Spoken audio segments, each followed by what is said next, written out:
నమస్కారం. Dial doctor ప్రత్యక్ష ప్రసారానికి స్వాగతం. మాతృత్వం అనేది ఒక వరం. ప్రతి స్త్రీ గర్భం దాల్చినప్పటి నుంచి ప్రసవం అయ్యే వరకు ఎన్నో మానసిక శారీరక ఒత్తిడులకు లోనవడం సహజం. మరి గర్భం దాల్చినటువంటి స్త్రీ ఎటువంటి జాగ్రత్తలు తీసుకోవాలి, గర్భం దాల్చడానికి ఎటువంటి జాగ్రత్తలు తీసుకోవాలి, మరి ఈ విషయం గురించి ఈ రోజు మన ఫోన్ ప్రోగ్రాం ప్రత్యక్ష ప్రసారంలో గర్భిణీ స్త్రీలు తీసుకోవాల్సిన జాగ్రత్తల గురించి తెలియజేయడానికి ప్రముఖ గైనకాలజిస్ట్ డాక్టర్ జి భవానీ గారు మన స్టూడియోలో ఉన్నారు. మరి మీ సమస్యల్ని, సందేహాల్ని డాక్టర్ గారి ఫోన్ ద్వారా అడగండి. డాక్టర్ గారు సమాధానం చెప్పడానికి సిద్ధంగా ఉన్నారు. నమస్కారం డాక్టర్. నమస్కారం అండి. డాక్టర్ గారు, జనరల్ గా గర్భిణీ స్త్రీలు గర్భిణీ దాల్చినప్పటి నుంచి ఎటువంటి జాగ్రత్తలు తీసుకోవాలంటారు? గర్భిణీ స్త్రీ గర్భిణీ దాల్చిన దగ్గర నుంచి కంటే కూడా ఆవిడ ముందర నుంచి, అంటే ఒక ఏడాది లేదా 6 నెలల ముందర నుంచి శారీరకంగా, మానసికంగా ఆ గర్భిణీ కోసం ప్రిపేర్ అయి ఉండాలి. అంటే ఆవిడ ముందర నుంచి కూడా పౌష్టికాహారం తీసుకుంటూ, ఏజ్ కూడా ఒక 20 సంవత్సరాలు దాటిన తర్వాత 30 సంవత్సరాల లోపు మొదటి గర్భిణీ ప్లాన్ చేసుకుంటే ఎంతో మంచిది. పుట్టబోయే పిల్లలు హెల్దీగా పుడతారండి. డాక్టర్ గారు, ఎటువంటి ఆహార పదార్థాలు తీసుకోవాలంటారు?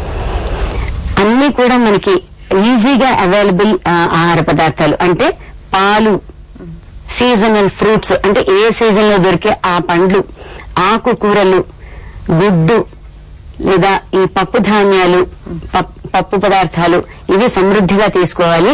వీలుంటే వాళ్ళకి నాన్ వెజిటేరియన్ ఫుడ్ తీసుకోవచ్చు, లేదంటే వెజిటేరియన్ ఫుడ్ తీసుకుంటే సరిపోతుందండి. అంటే ఒక గర్భం దాల్చినటువంటి స్త్రీ వెయిట్ ఎంత ఉండాలంటారు? అసలు వెయిట్ లిమిట్ అంటే మరి ఒక 40 kg దగ్గర నుంచి 50 to 55 kg దాకా ఆవిడ వెయిట్ ఉంటే అది ఆప్టిమమ్ అండి. అంతకంటే ఎక్కువ ఉంటే కొంచెం బరువు తగ్గి గర్భిణీకి ప్రిపేర్ అవడం అంతేనే మంచిదండి. కాలర్ వెయిట్ చేస్తున్నారు, మాట్లాడదామండి. హలో హలో గుడ్ మార్నింగ్ అండి, మీ పేరండి? హలో, శ్రీనివాస్ గారు మాట్లాడండి డాక్టర్ గారితో. నమస్తే, చెప్పండి శ్రీనివాస్ గారు. మేడం, ఫస్ట్ మా వైఫ్ ప్రెగ్నెన్సీ అయినప్పుడు అది బేబీ డెలివరీ అయినప్పుడు మొత్తం బోన్స్ తోటి సరిగ్గా బర్త్ కాలేదు. అయితే ఆల్రెడీ బర్త్ అయిన తర్వాత 1 month తర్వాత అట్లా 1 month బిలో చనిపోయింది. మళ్ళీ ఇప్పుడు సెకండ్ ప్రెగ్నెన్సీ ఇప్పుడు మంత్స్ పడ్డాయి. అలాంటి ప్రాబ్లం లేకుండా ఫస్ట్ ఇన్ఫర్మేషన్ తెలుసుకోవాలంటే ఎలాంటి టెస్ట్ చేస్తే బాగుంటుంది అనేది తెలుసుకోవాలి. అంటే బేబీకి ఏం ప్రాబ్లం ఉంది అని చెప్పారండి? అంటే ఫస్ట్ బర్త్ అయిన తర్వాత బోన్స్ జాయింట్స్ గిట్ట సరిగా లేకుండా బర్త్ అయిందన్నమాట. అయితే డాక్టర్ టెస్ట్ చేసినప్పుడు ఎలాంటి ప్రాబ్లం చెప్పలేదు. మీ ఇద్దరు దగ్గర సంబంధం అంటే అంటే మేనరికం లాగా దగ్గర సంబంధం చేసుకున్నారా? అవుతారు మేడం. సో ఆవిడ వయసు ఎంత ఉంటుందండి? 21-22 years. ఓకే. సో ఆవిడ వయసు ప్రకారంగా ప్లస్ మీ ఫ్యామిలీ హిస్టరీ ప్రకారంగా ఎటువంటి ప్రాబ్లమ్స్ లేనప్పుడు ప్రతిసారి గర్భిణి అదే విధంగా వస్తుందని ఏమీ మీరు అనుమాన పడక్కర్లేదండి. మొదటి 3 నెలల లోపల biopsy or up to 28 weeks దాకా లోపల ఉమ్మనీరు తీసి పరీక్షకు పంపించవచ్చండి. సో అందులో అనాలిసిస్ చేస్తే కొన్ని డిసీజెస్, అంటే వంశ పారంపర్యంగా గాని జెనెటిక్ లోపంతో గాని ఏమైనా జబ్బులు వస్తున్నాయా అనేది మనం తెలుసుకోవచ్చండి. దాని ప్రకారంగా గర్భిణి కంటిన్యూ చేయాలా లేకపోతే వద్దా అనేది అప్పుడు డిసైడ్ చేసుకోవచ్చు. కానీ కొన్ని డిసీజెస్ మాత్రమే మనం కనుక్కోగలుగుతాం. ఇంకో కాల్ చూద్దామండి. హలో హలో హలో, నమస్తే అండి, మీ పేరండి? చంద్రిక అండి. ఏం పేరండి? చంద్రిక. ఎక్కడి నుంచి మాట్లాడుతున్నారు? మెదక్ డిస్ట్రిక్ట్ నుంచి మాట్లాడండి డాక్టర్ గారితో. చెప్పండి చంద్రిక గారు, వింటున్నా. చెప్పండి మీ సమస్య ఏంటో. ఇప్పుడు నాకు 7 months మేడం. చెప్పండి. చెస్ట్ కింద కొద్దిగా నొప్పిగా ఉంటుంది మేడం. ఎటువైపు అండి? రైట్ సైడా, కుడి వైపు, ఎడం వైపు? అప్పుడప్పుడు. ఏమండి? Right left. ఓకే. సో మీరు సరైన వేళకి భోజనం చేస్తున్నారా? చేస్తున్నామండి. అంటే తరచుగా ప్రతి 3-4 గంటలకి కొంచెం కొంచెం తింటూ ఉండాలమ్మా. సాధారణంగా గర్భిణీ స్త్రీకి అసిడిటీ ప్రాబ్లం, అంటే ఇండైజెషన్, ఈ గ్యాస్ట్రైటిస్ ప్రాబ్లం ఉంటుందన్నమాట. అంటే అరుగుదల సరిగ్గా ఉండదు కాబట్టి తరచుగా కొంచెం కొంచెం తినమని చెప్తూ ఉంటాం. ఏమమ్మా? సో ఈ విధంగా కూడా ఆహార నియమం పాటించి కూడా మీకు పెయిన్ వస్తూ ఉంటే యాంటాసిడ్ టాబ్లెట్స్ అని ఉంటాయి, అంటే అసిడిటీ తగ్గించే టాబ్లెట్స్ మీ డాక్టర్ ని కన్సల్ట్ చేస్తే ఇస్తారు. ఏమమ్మా అవి తీసుకుంటే తగ్గిపోతుందండి. ఇంకా కాల్ చేద్దామండి. Hello hello madam. Good morning అండి. ఎక్కడి నుంచి మాట్లాడుతున్నారు? బోడుపల్లి నుంచి మాట్లాడుతున్నాను. మీ టీవీ వాల్యూమ్ కొంచెం తగ్గించి మీ సమస్య ఏంటో డాక్టర్ గారిని అడగండి. అడగండి. చెప్పండి, వింటున్నాను. మా ఆవిడ కొంచెం తగ్గిన పోస్తుందన్నమాట అప్పుడప్పుడు. అంటే 6 months ఇప్పుడు 6 months అన్నమాట. ఓకే. అయితే అప్పుడప్పుడు లేచినప్పుడు కొంచెం కడుపు నొప్పి పట్టిస్తున్నాను వన్ సైడ్. మీ టీవీ వాల్యూమ్ కొంచెం తగ్గించి మాట్లాడండి సార్. 1 minute. చెప్పండి చెప్పండి చెప్పండి. అది చేస్తే మేడం ఆవిడ కొంచెం లేచినప్పుడు కొంచెం వన్ సైడ్ నొప్పి వస్తుంది రైట్ సైడ్ లో. ఓకే. ఆవిడకి ఇదివరకు ఏమన్నా ఇది మొదటి గర్భిణి అండి, లేకపోతే ఇంతకు ముందు ఏమన్నా ప్రాబ్లమ్స్ ఉండినాయా? గర్భిణి పోవడం గానీ అటువంటి సమస్యలు ఉండినాయా? First pregnancy. డాక్టర్ చెకప్ లోనే ఉంటున్నారు కదా? ఓకే. సరిగా ఆవిడకి రెగ్యులర్ గా మోషన్ అది అవుతూ ఉంటుందండి? కాన్స్టిపేషన్ ప్రాబ్లం లేదు కదా? ఓకే. అప్పుడప్పుడు కొంచెం నొప్పి రావడం అనేది సహజం, ఎందుకంటే గర్భసంచి పెరుగుతుంది బిడ్డతో పాటు. సో చుట్టుపక్కల ప్రెషర్ వల్ల, టైట్నెస్ ఆఫ్ అబ్డామిన్ వల్ల పెయిన్ వచ్చినట్టు అనిపిస్తూ ఉంటుంది. సో లోపల డాక్టర్ గారు చెక్ చేసి ఎటువంటి గర్భిణీకి ఎటువంటి ప్రమాదం లేదు అని నిర్ధారించుకుంటే పెయిన్ రిలీవర్ టాబ్లెట్స్ అని నెఫ్టాల్ స్పాస్, యాంటీ స్పాస్మోడిక్స్ అంటారు, అది ఎప్పుడైనా డాక్టర్ సలహాతో పాటిస్తే నొప్పి తగ్గిపోతుందండి. ఏమీ భయం లేదండి. ఇంకా కాల్ చేద్దామండి. హలో హలో గుడ్ మార్నింగ్ అండి. మీ పేరండి? గుడ్ మార్నింగ్ అండి. డాక్టర్ గారు గుడ్ మార్నింగ్. Good morning. చెప్పండి. డాక్టర్ గారు, మరి పీరియడ్స్ వస్తుంటాయి కదా, అవి రావట్లేదండి. అంటే 3 months 4 months కూడా దాటిపోతుంది. ఎంత వయసు ఉంటుందండి? 24 అండి. ఓకే. అంటే 2 నెలలకి 3 నెలలకి మొదటి నుంచి ఆవిడకి అట్లానే వస్తుందండి? మొదటి నుంచి అంటే ఒక ఆపరేషన్ ఒకటి జరిగిందంటే చేతికి సంబంధించి జరిగిందండి. ఓకే. అప్పటి నుంచి రెగ్యులర్ గా రావట్లేదు. ఓకే. సో ఆవిడకి ఏమైనా స్కానింగ్ పరీక్షలు గానీ ఏమైనా చేశారమ్మా? హార్మోన్ సంబంధించిన పరీక్షలు గానీ చేయించలేదండి. ఓకే. ఒక్కసారి దగ్గరలో ఉన్న గైనకాలజిస్ట్ దగ్గర తీసుకువెళ్ళండి, స్కానింగ్ చేస్తారు. స్కానింగ్ లో గర్భసంచి పక్కన ఉన్న అండాశయాల్లో నీటి గడ్డల్లాగా గానీ నీటి బొగ్గల్లాగా గానీ ఏమైనా వచ్చినాయా చూస్తారు. గర్భసంచి సరిగ్గా ఉందా లేదా, లేకపోతే చిన్నగా ఉందా, లేకపోతే రెండుగా వెడి ఉందా అనేది ఏమైనా లోపం ఉందా చూస్తారు. అది కూడా చూసిన తర్వాత హార్మోన్స్ కు సంబంధించిన టెస్టులు చేస్తారు. ఇవన్నీ సరిగా ఉంటే డాక్టర్ సలహాతో తగిన మందులు వాడితే ఆ ప్రాబ్లం నుంచి బయటపడచ్చమ్మా. డాక్టర్ ఇంకో కాల్ చేద్దామండి. హలో హలో హలో నమస్తే అండి. మీ పేరండి? నమస్తే అండి. అరుణ్ కుమార్ కాకినాడ. అరుణ్ కుమార్ గారు మాట్లాడండి డాక్టర్ గారితో. ఇప్పుడు చెప్పండి. ఇప్పుడు మా అమ్మాయి మన 1వ తారీఖున డెలివరీ అయిందండి. ఓకే. సిజరీన్ అయింది. అయితే అమ్మాయి ఆహారంకి రోజు బీరకాయ, ఆనవకాయ, పొట్లకాయ ఈ 3 తీసుకుంటుంది. ఇంకా ఎటువంటి ఆహారం తీసుకోవచ్చు? వైద్యపరంగా ఈ భోజనం చేయకూడదు, ఆ కూర తినకూడదు, ఇది తినాలి అని ఎటువంటి రెస్ట్రిక్షన్స్ లేవండి. ఆవిడ అన్ని తినొచ్చు, కానీ సమపాళ్లలో కారం, మసాలా, ఉప్పు, నూనె ఇట్లాంటివన్నీ కూడా తగినంత మోతాదులో ఎక్కువ లేకుండా సమపాళ్లలో కలిపి వండితే ఆవిడ ఏ ఆహారమైనా తీసుకోవచ్చండి. అందులో ఎటువంటి రెస్ట్రిక్షన్స్ లేవు. కానీ పాలు కూడా విధిగా 2 గ్లాసులు పాలు తాగాలి. మంచినీళ్లు బాగా తీసుకోవాలి. అంటే 2 గంటలకు ఒక గ్లాస్ వాటర్ చొప్పున తీసుకుంటూ ఉండాలి. ఇంకా కాల్ చేద్దామండి. హలో హలో గుడ్ మార్నింగ్ అండి. మీ పేరండి? గుడ్ మార్నింగ్ అండి. స్వరూప గారు ఎక్కడి నుంచి మాట్లాడుతున్నారు? నల్గొండ నుంచి మాట్లాడండి డాక్టర్ గారితో. నమస్తే అండి. చెప్పండి స్వరూప గారు, వింటున్నాను.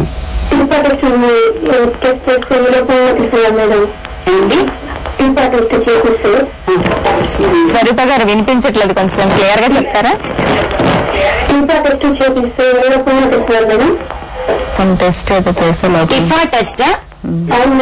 టిఫా చేస్తే ఏం కావాలి ఇన్ఫర్మేషన్? బేబీకి ఫస్ట్ టైం సరిగా భక్తి కాదు మేడం. సెకండ్ టైం మళ్ళీ అటెస్ట్ చేస్తే తెలుస్తుంది అన్నారు. అవునవును. అందుకే చేస్తే వెళ్ళినప్పుడు ఏం చెప్పారు కొంచెం డౌట్ ఉంది మేడం. మళ్ళీ అంటే మీరిద్దరు దగ్గర సంబంధం కాదు కదమ్మా. ఏం కాదు మేడం. టిఫా టెస్ట్ అంటే శిశువు యొక్క గర్భస్థ శిశువు యొక్క ఈచ్ అండ్ ఎవ్రీ పార్ట్ అంటే కన్ను, ముక్కు, చెవి, వేళ్లు, కాలివేళ్లు ఇవన్నీ కూడా సంబంధించినవి చూసే పరీక్ష అన్నమాట. సో దాంట్లో గనక ఎటువంటి లోపం లేదు అని డాక్టర్ నిర్ధారిస్తే 98% దాకా ఎటువంటి లోపంతో అంటే గ్రాస్ ఎక్స్టర్నల్ ఎనామలీస్ తో బేబీ పుట్టడం లేదు అని మనం నిర్ధారించుకోవచ్చునమ్మా. ధైర్యంగా ఉండండి. డాక్టర్ ఇంకా కాల్ చేద్దాం. హలో హలో నమస్తే అండి, మీ పేరండి? అరుణ్ రాజ్ గారు, మీ టీవీ వాల్యూమ్ కొంచెం తగ్గించి మీ సమస్య ఏంటో డాక్టర్ గారిని అడగండి. నమస్తే అండి, చెప్పండి చెప్పండి. అరుణ్ రాజ్ గారు, మీ టీవీ వాల్యూమ్ నమస్తే అండి, చెప్పండి. కొద్దిగా హ్యాండిక్యాప్డ్ అయితే తనకి ఇప్పుడు 7 months ప్రెగ్నెన్సీ. అంటే మేము ఎవ్రీ మంత్ స్కానింగ్ చేస్తున్నాము. డాక్టర్ గారు ఏమంటే ప్రాబ్లం ఏం లేదండి అని చెప్పారు. మంచిగా ఏంటంటే స్టమక్ పైకి వచ్చినప్పటికీ నాకు చెస్ట్ వెళ్ళి వెయిట్కి చాలా పెయిన్ వస్తుంది ఒక్కొక్కసారి అని అంటుంది. అది ఏంటండి అది? యాక్చువల్లీ ఆవిడకి హ్యాండిక్యాప్ అన్నారు అంటే ఎక్కడ హ్యాండిక్యాప్డ్ చెప్పండి. బాడీ మొత్తం తోలేదండి. కాళ్ళు ఎఫెక్ట్ అయినాయా అండి?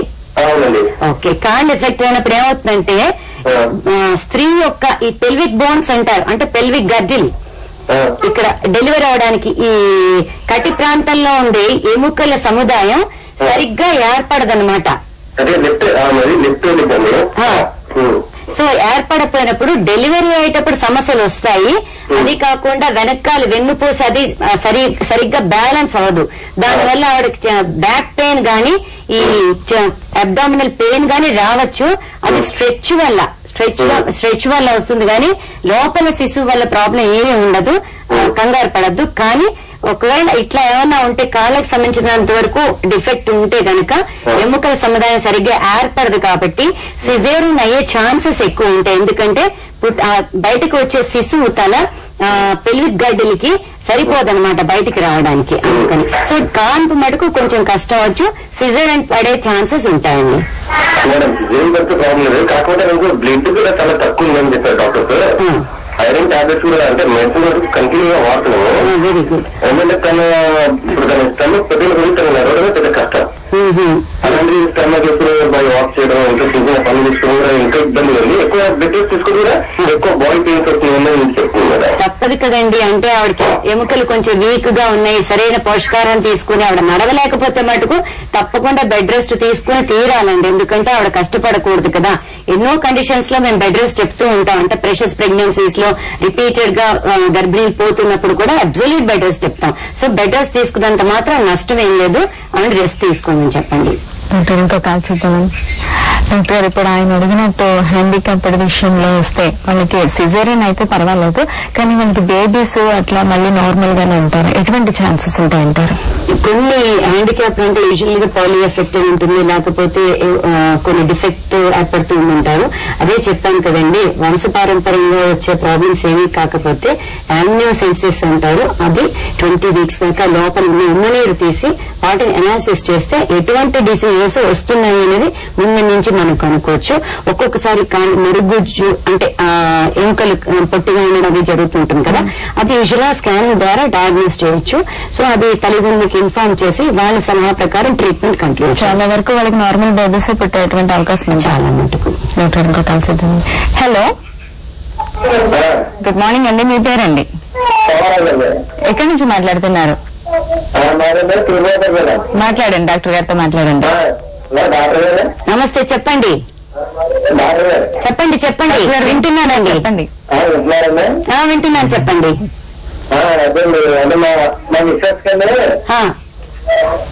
మామూలుగా కడుపులో మామూలు పెయిన్ వస్తుందండి.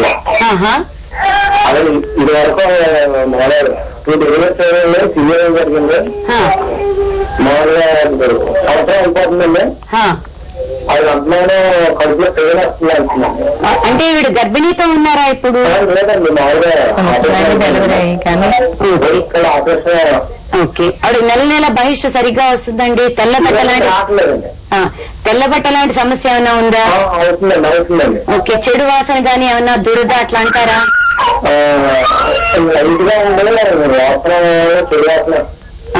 ఒక పని చేయండి, ఒక దగ్గరలో ఉన్న డాక్టర్ గారి దగ్గర తీసుకువెళ్ళండి. ఆవిడ లోపల చెప్పండి. తీసుకెళ్ళాక ప్రాబ్లం అని చెప్పారండి. ఆవిడ యూరిన్ ఎగ్జామినేషన్ ఒకసారి చేయించండి, మూత్రం పరీక్ష చేయించండి. మూత్ర పరీక్ష చేస్తే ఒక్కొక్కసారి చీము కణాలు ఉంటాయి, మూత్ర స్నానానికి సంబంధించిన ఇన్ఫెక్షన్స్ ఉంటాయి. సో దాంట్లో తెలుస్తుంది. ఆ మందులు వాడితే కడుపు నొప్పి తగ్గిపోతుందండి.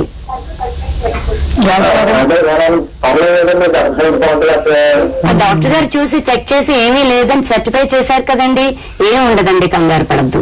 రాజు గారు, మీ దగ్గరలో ఉన్నటువంటి ప్రముఖ గైనకాలజిస్ట్ దగ్గరికి మీరు తీసుకెళ్ళండి. మీ వైఫ్ ని కంగారు పడాల్సిన పని లేదు. మేము ఇంకో కాల్ చూద్దామండి. హలో హలో నమస్తే అండి, మీ పేరండి? ఎక్కడి నుంచి మాట్లాడుతున్నారు? మాట్లాడండి డాక్టర్ గారితో. సార్, మీ టీవీ వాల్యూమ్ కొంచెం తగ్గించి డాక్టర్ గారితో మాట్లాడండి. నమస్తే అండి, చెప్పండి. మాకు మ్యారేజ్ 20 years అవుతుంది. మా భార్య కూడా కొడుకు అండి మాకు. కొడుకు తర్వాత మళ్ళీ ఇంకేం పిల్లలు పుట్టలేదు నాకు. ఓకే. అయితే మా భార్యకు నెల్లలకు ఏమంటారు మేడం, ఇది నెల్లలకు అవుతారు కదా? అవునండి, 2 సార్లు అవుతారు మేడం మా భార్య. ఓకే. అయితే ఫస్ట్ ఏమో 3 days అవుతుంది, ఆ తర్వాత మళ్ళీ 2 days అవుతుంది. ఓకే. విపరీతమైన ఖర్చులు వస్తాయి మీకు. డాక్టర్ తీసుకెళ్లి ఇంతకుముందు ఒక 10 గంటల కింద స్కానింగ్ చేయించాము, అన్ని చేయించాము. చేపిస్తే ఏం లేదని చెప్పారు. కానీ మళ్ళా తర్వాత మా బాబు తర్వాత మళ్ళీ బాబు పుట్టారు నాకు. ఓకే. మాత్రం కంపల్సరీ కంటిన్యూ ఉంటుంది ఇట్లనే. ఓకే. మొదటి బాబు వయసు ఎంతండి? ఇప్పుడు 16 సంవత్సరాలు మేడం మా బాబుకు. మీ భార్య వయసు ఎంతండి? మా భార్య వయసు 34 సంవత్సరాలు. మీకు మరొక బిడ్డ కావాలని మీరు అనుకుంటున్నారా అండి? మేడం, కానీ ఆరోగ్యం వల్ల మంచిగా ఉంటే నాకు అంతే సంతోషం. ఆరోగ్యం మంచిగా ఉంది అంటే డాక్టర్ గారు లోపల చూసారు, ఏమీ లేదన్నారు. కానీ దానితో పాటు ఒక స్కానింగ్ పరీక్ష, హార్మోన్స్ కు సంబంధించిన పరీక్షలు అవి చేసి ముఖ్యంగా థైరాయిడ్ హార్మోన్ టెస్టింగ్ చేస్తే ఆవిడ తొందరగా మెన్సెస్ ఎందుకు వస్తుంది అని మనం కనుక్కోవచ్చు. మీరు ఏ ఊర్లో ఉంటారండి? మీరు ఎక్కడ దగ్గరలో ఉన్న గైనకాలజిస్ట్ దగ్గర తీసుకెళ్ళండి, తప్పకుండా ఆవిడ మీకు సహాయం చేస్తారు. ఎటువంటి ప్రాబ్లం ఉండదు. ఒక్కొక్కసారి బహిష్టు బాధ తగ్గాలంటే గర్భసంచి లోపల గర్భసంచి ఓపెనింగ్ ని అంటే డైలటేషన్ అంటారు, డిఎన్సీ అని విన్నుంటారు, పిరువెట్ అని. సో డైలేట్ చేస్తే కనుక పెయిన్ తగ్గచ్చు, లేదా ఉత్త సింపుల్ యాంటీబయాటిక్స్ తో కంట్రోల్ అయిపోవచ్చు. అది డాక్టర్ దగ్గరికి తీసుకెళ్తే తప్పకుండా ఆవిడ సలహాతో మీకు తగ్గుతుందని నేను నమ్ముతున్నాను. ఇంకా కలుసుతానండి. Hello hello madam, good morning madam. Good morning అండి, మీ పేరండి? నా పేరు ప్రవీణ్ కుమార్ మేడం. ప్రవీణ్ కుమార్ గారు ఎక్కడి నుంచి మాట్లాడుతున్నారు? మాట్లాడండి డాక్టర్ గారితో. చెప్పండి మేడం. గుడ్ మార్నింగ్ అండి, చెప్పండి మేడం. మా మిస్సెస్కి 3rd month 4th అంటే బాబు డెలివరీ అయిన తర్వాత 4th month లో మళ్ళీ ప్రెగ్నెన్సీ కన్ఫర్మ్ అయింది మేడం. ఓకే. బ్లీడింగ్ అవుతా ఉండింది. బ్లీడింగ్ అవుతా ఉంటే డాక్టర్ దగ్గరికి వెళ్ళేసి చెప్తే ప్రెగ్నెన్సీ కన్ఫర్మ్ అయింది, నేను స్కానింగ్ చేసిన తర్వాత చెప్తాను అన్నారు. ఓకే. మేము బాబు చిన్న బాబు కాబట్టి వద్దనుకున్నాము next pregnancy. Okay. So madam tablets ఇస్తే వెళ్ళిపోయింది మేడం అది. తర్వాత మరి లూప్ వేయించాం మేడం. నెక్స్ట్ మంత్ అంటే డేట్ వచ్చినప్పుడు రమ్మని చెప్పారు డాక్టర్. ఓకే. లూప్ వేయించుకున్నారు. లూప్ వేయించేసిన తర్వాత ఇప్పుడు మా మిస్సెస్ కి బాగా వైట్ డిశ్చార్జ్ అవుతుంది అంటున్నారు మేడం. ఓకే. వేయించుకుని ఎన్నాళ్ళైంది ఆవిడ? ఇప్పుడు 2nd month మేడం. ఓకే. ఎందుకంటే ఒక ఫారిన్ బాడీ, లూప్ అనేది కూడా ఒక ఫారిన్ బాడీ, అంటే బయట నుంచి ఒక వస్తువు తీసి గర్భసంచి లోకల్ పెట్టారు కదా. సో కొద్దిగా ఇరిటేషన్ వల్ల తెల్లబట్ట సర్వసాధారణంగా 1-2-3 నెలలు అయ్యే అవకాశం ఉందండి. ఎటువంటి కంగారు లేదు, గ్రాడ్యువల్ గా తగ్గిపోతుంది. డాక్టర్ దగ్గరికి మళ్ళీ రీచెకప్ కి తీసుకువెళ్ళండి. ఆవిడ కనుక ఇన్ఫెక్షన్ ఏమీ లేదు అని సర్టిఫై చేస్తే చక్కగా ఆవిడ కంటిన్యూ చేయొచ్చు. 3 నుంచి 10 సంవత్సరాల దాకా కూడా ఆ లూప్ లోపల ఉంచుకోవచ్చు. మొదటి 3 నెలలు కొద్దిగా మామూలు కంటే ఎక్కువ బ్లీడింగ్ అవడం, కడుపు నొప్పి తరచుగా రావడం, తెల్లబట్ట కావడం అనేది సర్వసాధారణం. కానీ 3 నెలలు దాటిన తర్వాత నుంచి ఈ కంప్లైంట్స్ అన్ని తగ్గిపోతాయండి. ఎటువంటి ప్రాబ్లం ఉండదండి. హలో హలో హలో, నమస్కారం అండి. డాక్టర్ గారా? నమస్కారం అండి. మీ పేరండి? తిరుపతి అండి, కాజీపేట వరంగల్ డిస్ట్రిక్ట్ మాట్లాడుతున్నాను. తిరుపతిరావు గారు డాక్టర్ గారు ఇక్కడ ఉన్నారు, మాట్లాడండి. Good morning doctor. Good morning అండి, చెప్పండి. మేడం, ఇప్పుడు షుగర్ ఉన్న వాళ్ళకు, ఇప్పుడు లేడీస్ ఇప్పుడు పుట్టబోయే పిల్లలకు షుగర్ కంపల్సరీ వస్తుందా? రాకుండా మనం ఏమైనా నిరోధించవచ్చా? తీసుకోవాల్సిన జాగ్రత్తలు షుగర్ వాళ్ళు ఏంటి చెప్పండి మేడం. షుగర్ అనేది అనువంశికంగా వస్తే పిల్లలకు కూడా జూనియల్ డయాబెటీస్ అనేది రావచ్చండి. కానీ షుగర్ రాకుండా పిల్లలకు ప్రివెంట్ చేసేది ఏమీ లేదు. షుగర్ తల్లికి వస్తే బిడ్డకి తప్పకుండా వస్తుందనే రూల్ కూడా ఏమాత్రం లేదు. కానీ డయాబెటీస్ ఉన్నప్పుడు స్త్రీ యొక్క డయాబెటిక్ స్టేటస్ ని ముందరనే కంట్రోల్ చేసుకుని, గర్భిణీ దాల్చక ముందే కంట్రోల్ చేసుకుని, అప్పుడు గర్భిణీ ప్లాన్ చేసుకుని అది ప్రసవం అయితే గనక ఎటువంటి అవయవ లోపం లేకుండా హెల్దీగా తగిన బరువుతో ఈజీగా డెలివరీ అయ్యే అవకాశాలు ఎక్కువ ఉంటాయండి.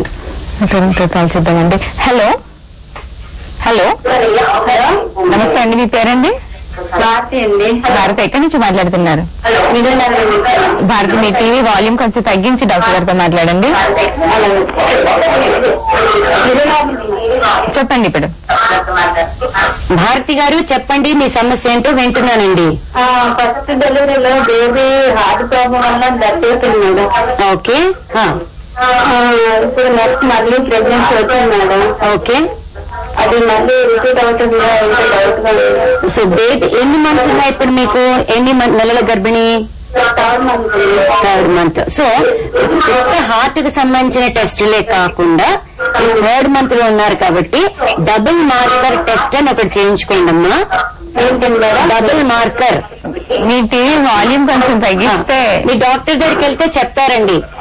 తర్వాత 16 నుంచి 18 వారాల వయసు గర్భిణి అప్పుడు ట్రిపుల్ మార్కర్ టెస్ట్ అని ఒకటి చేయించాలి.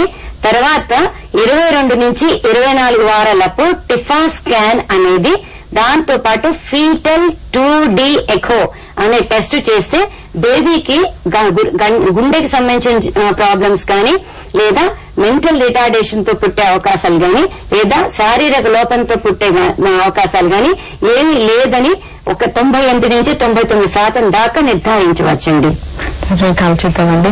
Hello hello hello, good morning అండి. మీ పేరండి? నా పేరు సత్యనారాయణ అండి. సత్యనారాయణ గారు, ఎక్కడి నుంచి మాట్లాడుతున్నారు? భూదత్వం అండి. మాట్లాడండి డాక్టర్ గారితో. అంటే మా మిస్సెస్ ప్రాబ్లమ్స్ ఉన్నాయి, మాట్లాడండి. మాట్లాడమని చెప్పండి. చెప్పండి. హలో హలో, చెప్పండి. నమస్కారం అండి. నమస్తే అండి, చెప్పండి, వింటున్నానండి.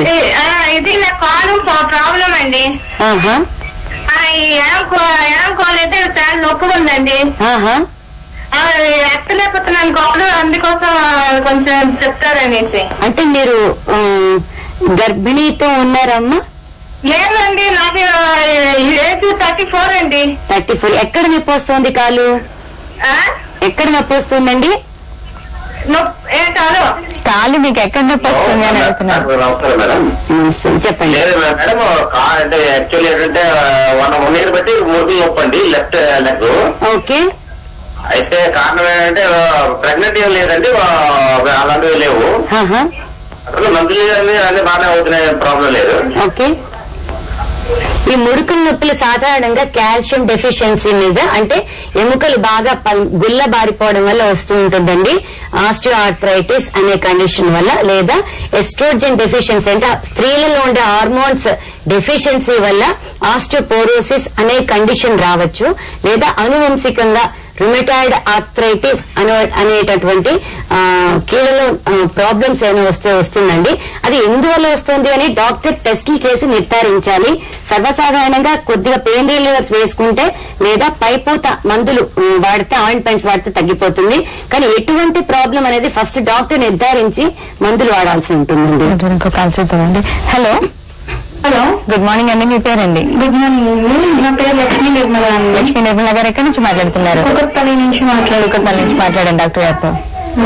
చెప్పండి. నమస్తే. నమస్తే అండి, చెప్పండి నిర్మల్ గారు. నాకు అక్టోబర్ 11కి మంత్ రాలేదండి, లేకపోతే టెస్ట్ చేసుకున్నాను, పాజిటివ్ వచ్చింది. ఓకే. ఇప్పుడు నాకు వామిటింగ్స్ బాగా వికారం వచ్చేసి అసలు ఏమీ ఉండట్లేదు, ఒకవేళ తిన్నా అసలు తినలేకపోతున్నాను. ఓకే. సో ఇది మీకు మొదటి గర్భిణి అండి? ఇది లేదండి, సెకండ్. ఫస్ట్ టైం కూడా మీకు వేవిళ్ళు ఉన్నాయా? ఇటువంటి బాగా ఎక్కువగా ఉన్నాయండి. ఓకే. సో ఈ పాటికి మీకు అలవాటు అయిపోయి ఉంటుంది, సర్వసాధారణం కదండి వేవిళ్ళు అనేది స్త్రీకి. కానీ అంటే ఏమైనా డాక్టర్ గారికి ఎప్పుడు వెళ్ళాలని? మీకు మిస్డ్ పీరియడ్ అంటే నెల తప్పిన వెంటనే, ఇప్పుడు సపోజ్ 2వ తారీఖుని మైల రావాలండి, రాలేదు, మీరు 10వ తారీఖునంతా డాక్టర్ ని కలవాలి తప్పకుండా. వారం రోజుల్లో 10 days గ్యాప్ లో డాక్టర్ దగ్గరికి వెళ్ళాలి. సో ఈ వేవిళ్ళ సమస్య నుంచి బయటపడాలి అంటే మీరు ఉదయం రోజు లేచే టైంకి 1 గంట లేదా అర్ధ గంట లేట్ గా లేవండి. లేస్తూనే మంచం నుంచి కింద దిగి పనిలోకి వెళ్ళిపోవద్దు. అక్కడ ఆ మంచం మీద గానీ పక్క మీద ఒక 10 నిమిషాలు కూర్చుని పక్కన గ్లాస్ నీళ్లు తాగి, బ్రెడ్ గాని ఒక బిస్కెట్ గాని ఒకటి తిని తర్వాత కూల్ గా లేచి మీ పనిలోకి వెళ్ళండి. తరచుగా మంచినీళ్ళు తీసుకుంటూ ఉండండి. వాసనలు ఎక్కువ ఘాటైన వాసన ఉండే వంటింట్లో అటువంటి వాసన రాకుండా చూసుకోండి. అండ్ ప్రతి 2-3 గంటలకి కొంచెం కొంచెం తినండి. అంటే ఇంత పెద్ద పళ్ళెం పెట్టుకుని కొద్దిగా మధ్యలో ఆహారం పెట్టుకుని తింటే, ఓ పళ్ళెం ఫుల్ గా లేదు, నా పట్టులోకి వెళ్ళినా కూడా వాంతి కాదు అనే సైకలాజికల్గా మీకు రిలీఫ్ ఉంటుంది. సో ఈ జాగ్రత్తలు పాటించండి. ఇవి కూడా మీకు తగ్గకపోతే డాక్టర్లు టాబ్లెట్స్ ఇస్తారు, తగ్గుతుంది. డాక్టర్ గారు చాలా థ్యాంక్స్ అండి. మా స్టూడియోకి వచ్చి ప్రతి వాళ్ళకి కూడా చాలా విలువైన సమాచారం అందించారు. చూస్తారు కదండి, డైలీ డాక్టర్ ప్రత్యక్ష ప్రసారం. మళ్ళీ వచ్చే వారం మరో డాక్టర్ తో మరో అంశంతో కలుసుకుందాం. అంతవరకు సెలవు. నమస్కారం.